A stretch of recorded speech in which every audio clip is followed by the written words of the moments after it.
Hi guys, Danny here, and welcome to part 8 of my mod review of Rotarycraft by Reika. In this part, I will be going over all of the utility machines. There are quite a few of them, so without delay, let's get started. First we have the Floodlight. The Floodlight does exactly what the name suggests. It floods the region with a lot of light. And when I say a lot of light, I mean a lot of light. It doesn't require a lot of power. But if I turn this on, you can see how strong the light is, even from my minimap. And if I switch it to noon, and let me see if I turn this off, let the minimap reset and turn this on again. If you look closely, you can still see it on the minimap,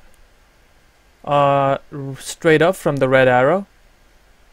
The light is so strong that you can actually see it on the minimap even with, the daylight. And naturally, if I put it to nighttime, this whole path is illuminated. So yeah, the Floodlight, very powerful. And with only a power input of 1024, which is a DC engine, it is very manageable to get it earlier on in the game and really light up your tunnels. So yeah, this would be really handy if you decide to dig in a really straight line, maybe with a boring machine. Maybe if you decide to go in afterwards and collect all of the ores from the surrounding walls, which I do suggest after you use the boring machines. And yeah, you just use this and it illuminates the whole path, and you can just go in without fear of zombies or creepers spawning in after you. So yeah, that's the Floodlight. Next we have the Piledriver. The Piledriver works by repeatedly smashing the ground and breaking apart any blocks in its path. It digs in a deep narrow shaft, and the shaft will go through any liquid in its path and every other block except bedrock. Multiple impacts are required to break some of the harder material, and the vibrations will cause some damage, like dislodging things like paintings, saplings, and will disorientate the player as well. And unnaturally, if you stand in the way of the Piledriver's pile driving, you will get damaged. The power requirement is not that much, but that's sort of misleading because you need a lot of torque, 80,000 Newton meters of torque. So yeah. So let me see if I turn this on. Check this, and it is getting power. And this should be outputting power as well. Now we give it a couple of seconds, wait for it to start up, and then we can see the effects that it causes.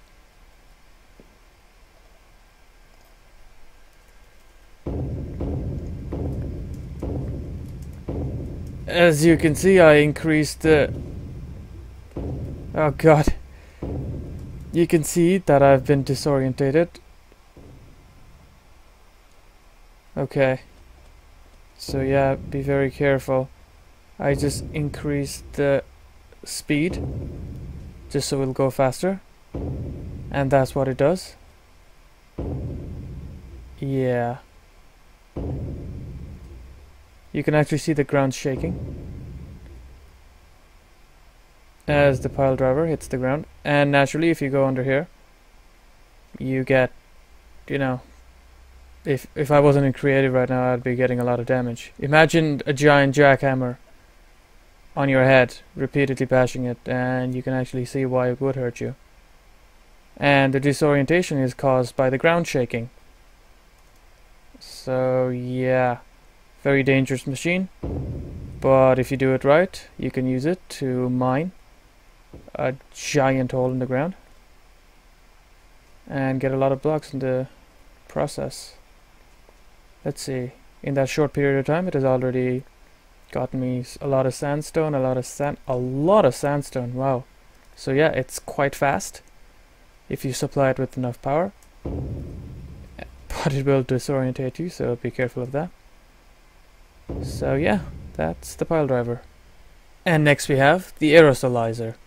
The Aerosolizer, again like the name suggests, sprays the potions that you put inside of it into the air, and the effects are dispersed throughout the entire room the machine is in and applied to all entities within.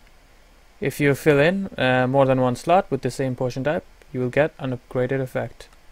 And the required power is not that much, and the machine looks like so. Now if I right click the machine, you can see various slots, and you see various numbers as well. The numbers is how many potions I've already drained into it. I have 9 there, 1 there, 3 there, and there are all the potions that I could possibly put into it. So let me try something.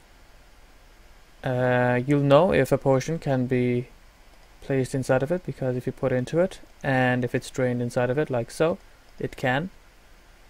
Note that the health potions are not drained inside of it, the instant ones, like that. But if I put in, say, the potion of strength, that should be drained inside of it.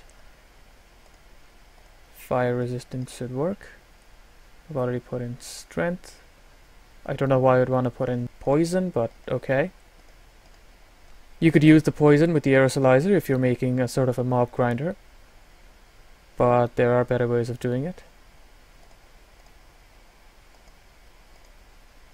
As you can see, the health potion is still not wanting to go inside of it. Put in some invisibility. Okay, let me put in like a lot of them. More than just 1, 2, 3, 4. And as you can see, you can fill it up with a lot of those potions. And if I just turn this on, there you go. You can see that I've been affected by all of those effects, and the effects will run out accordingly, and they'll be used up accordingly. As you can see there, the numbers all drained by 1. And when the effect runs out, I should get the effects again. In fact, let me go and spawn a cow, like so. And there you go, the cow also gets the effect. The cow has strength boost. Okay. If there are mobs around, the mobs will get the effects naturally. And so on and so on. And if the strength boost runs out, I should get another buff. In fact, let me do just that. As I've said a couple of times, milk takes away any debuffs or buffs that you might have. So if I just drink milk here, there you go, I'm not getting any effects. And there you go, I got strength.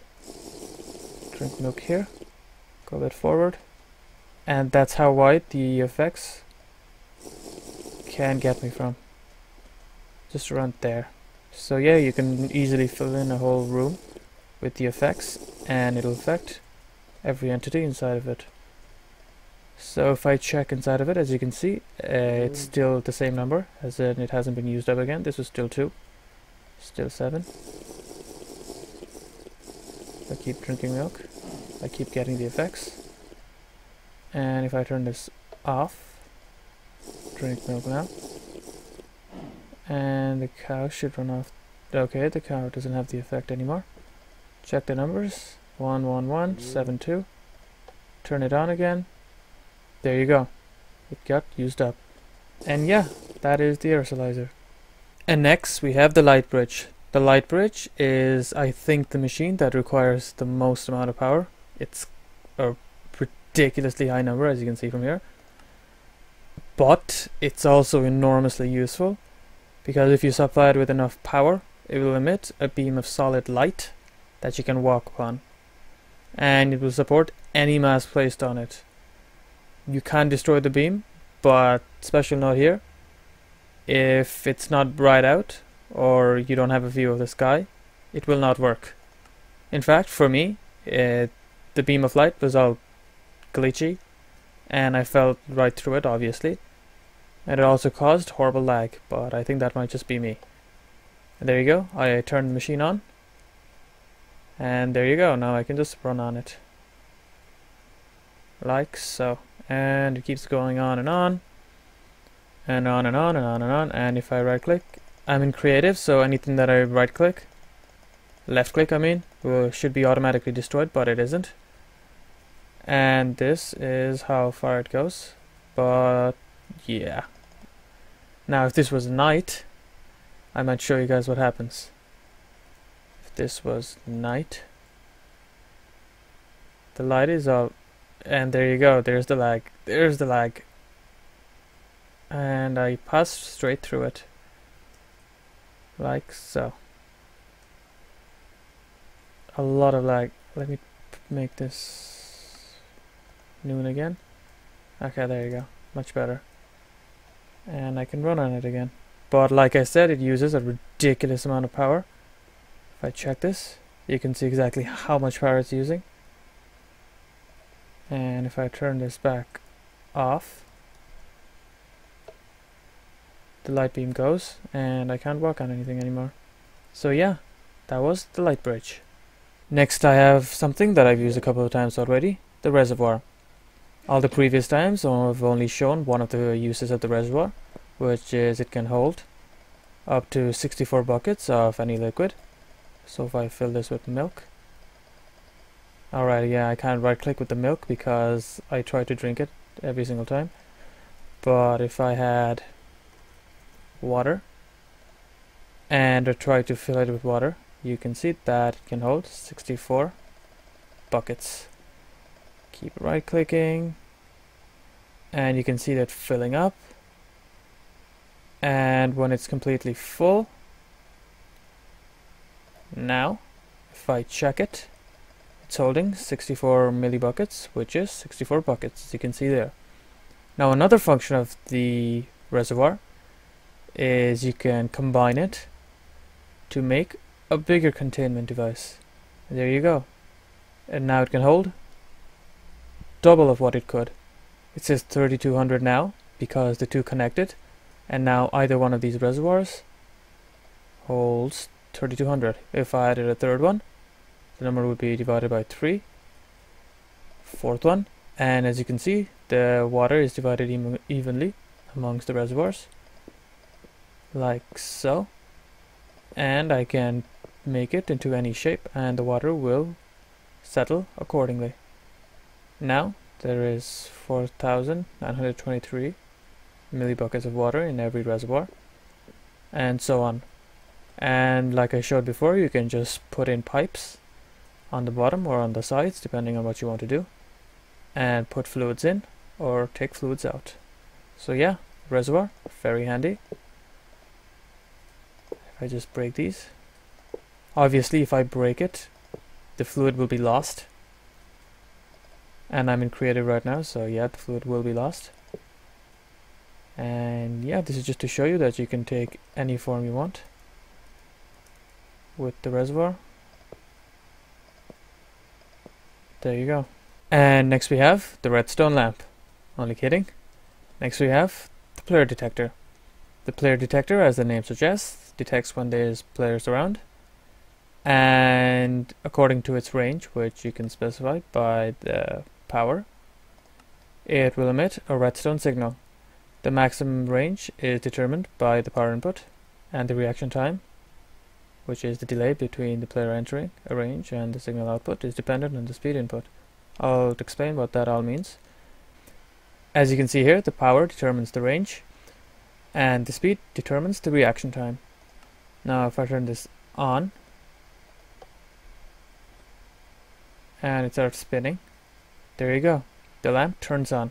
But as you saw, there was a slight delay when I turned it on and the lamp turned on, and the detection range is 3, and if I right click, you can see that the reaction time is 3.40 seconds, which means when the player detector detects me, the signal is only outputted after 3.4 seconds. So if I turn this off, it turns off automatically, but if I turn this on, 3.4 seconds. And the range is 3, so if I move away 3 blocks, turns off, come closer, after 3 seconds later, turns on. And like I said, you can change the range and the reaction time accordingly. So right now I can only put it to max of 3. If I go here, change it to a ridiculously high number. Now the range is anything I want, 100, and the reaction time is only 0.05 seconds. So I go away. Okay, I can't go 100 blocks away, but if I turn this off, I turn it on, there you go. The lamp turns on right away. Unlike before, which are only turned on after like 3 point something seconds. Next we have another very handy device, the Scalable Chest. The Scalable Chest works like so. You can store things inside of the chest naturally, and you can change its inventory size by giving it more power, up to a maximum of 560 stacks. If the power input drops or is lost when there are items inside of the chest, you can't access the slots anymore where you put in the items. So as you can see, required power is not that high, and the max inventory size depends completely on how much power you put into it, and the max size is 560 like I said. So here I can only access the first 9. That's because I've only put in the bare minimum, which is 1496. However, if I put this to 2, I should be able to access more. And if I put it really high, there you go. You can see me skimming through the pages. Page 2, and page 3, page 4, etc, etc. And say I put the item that I have there, the Scalable Chest, to a slot down here, and put the power back down to 1. I can't access it anymore. But if I was to increase it again, there you go. I can take the items out, put the items back in the first couple of slots, as you see now. Put this back to 1, and didn't go back down. Okay, it did. There you go. I can still take it out and put it back in. So yeah, that is the Scalable Chest. Next we have another very handy and simple machine, the smoke detector.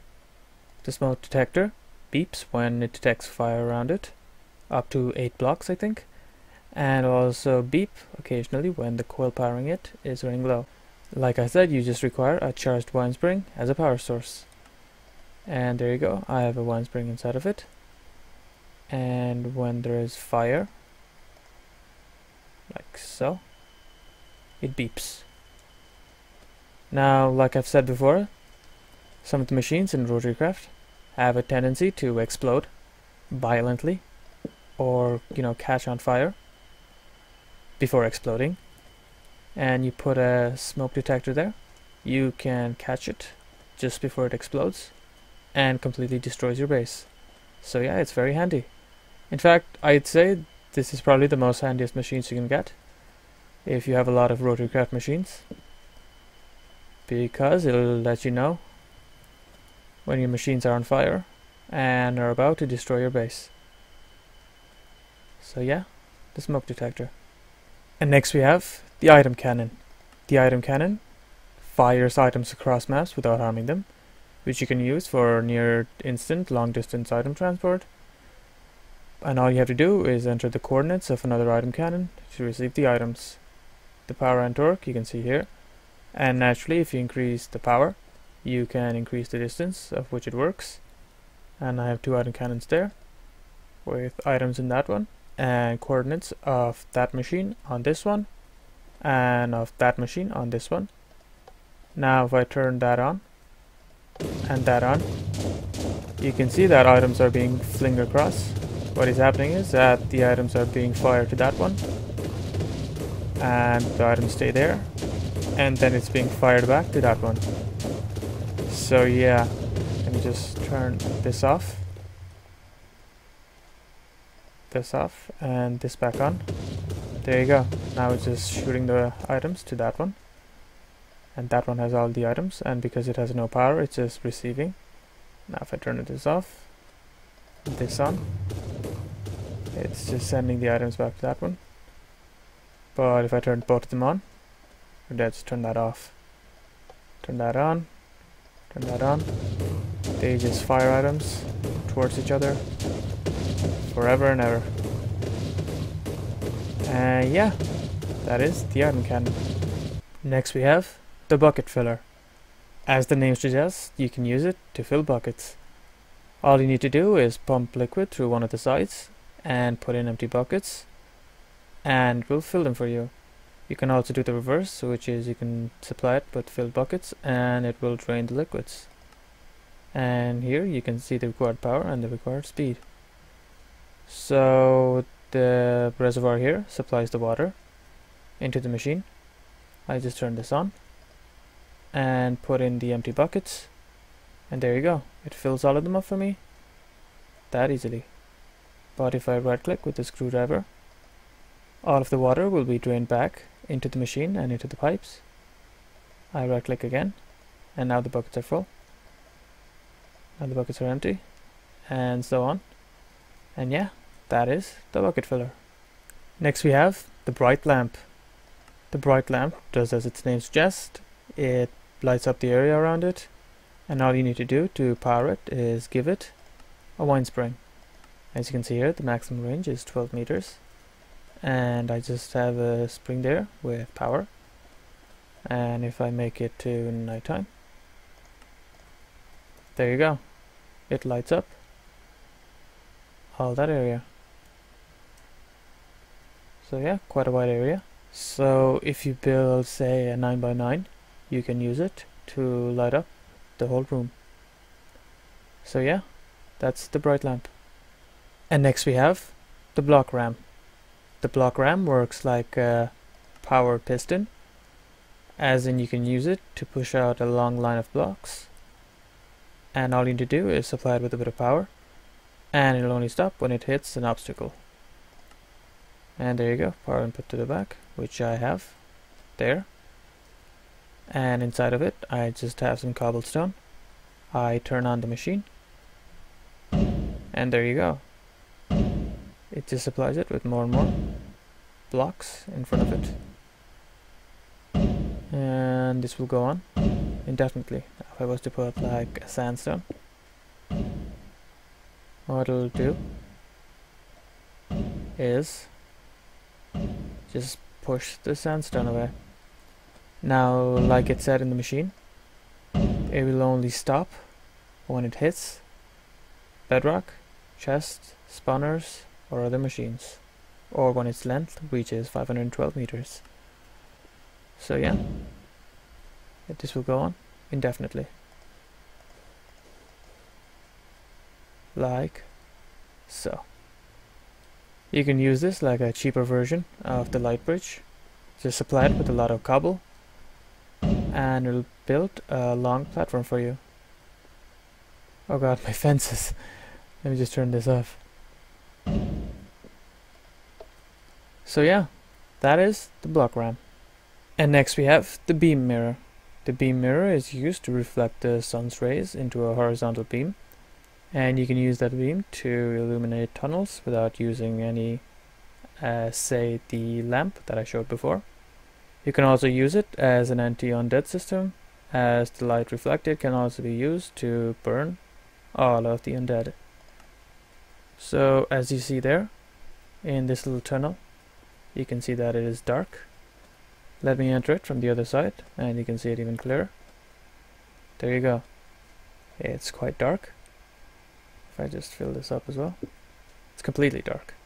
But if I was to destroy this block, the mirror would shine the light through, and this whole path would be illuminated. There you go. Now say there was zombies in there, the zombies would be burned right away. Just block off the light and get some undead, some zombies. Zombies, not zombie pigmen, just normal zombies, like so. And as you can see, they're not burning because they're not out in the sun. God, zombies are stupid, so they will go out in the sun. Okay, they'll burn anyways. Okay, let me do this faster this time. Spawn some zombies. And then break the block. And now they're burning while inside of the tunnel. Just block this off. They're on fire, so they keep taking damage, but when the fire runs off, they should stop taking damage. Okay, they died. But regardless, that is the beam mirror. And next we have another automatic mining machine, the sonic borer. The sonic borer uses shock waves to dig tunnels. You can use it and aim it in any direction and it will work more quickly than a standard boring machine.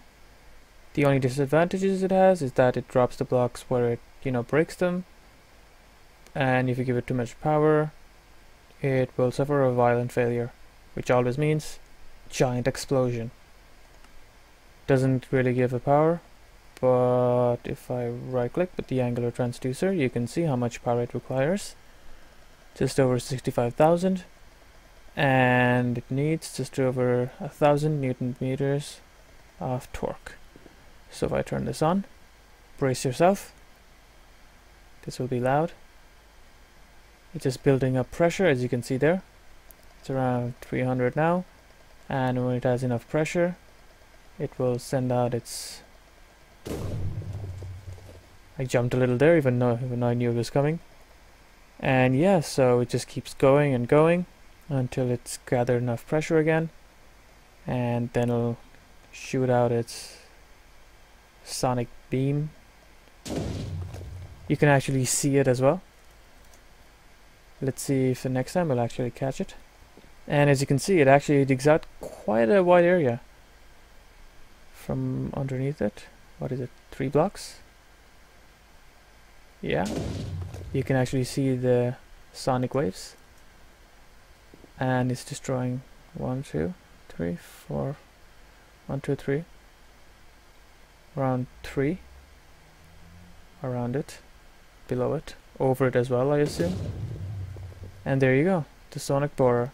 Next we have a very destructive machine, the fire starter. As the name suggests, you can use it to start fires. You can use it to ignite flammable materials in a large radius, and it's very effective to clearing out large areas of forests and tall grass. It'll also ignite creatures, and you can also use it as a very powerful but dangerous defense. And there you go, power input. Its range is its temperature divided by 50 meters. Its acceptable fuel is that, and I have that here. And I just have it supplied with some coal. If I turn this on, you should see its particle effect of its wide area, and it's spreading. Hopefully it doesn't get to the fences and burn everything down. I hope. But yeah, if there was anything flammable inside of the area, it would be burnt. And anything flammable includes you as well, so if I descend down, there you go, I'm on fire. I'm on fire again. Let me just put some fences down. Yeah, very violent and very destructive, but really pretty as well, as you can see, with the flame particles. And yeah, that is the fire starter. Turn this off before it burns everything to the ground. And that is it for part 8 of my mod review. If you liked the video, please leave a like or subscribe for more Minecraft videos. And thanks for watching.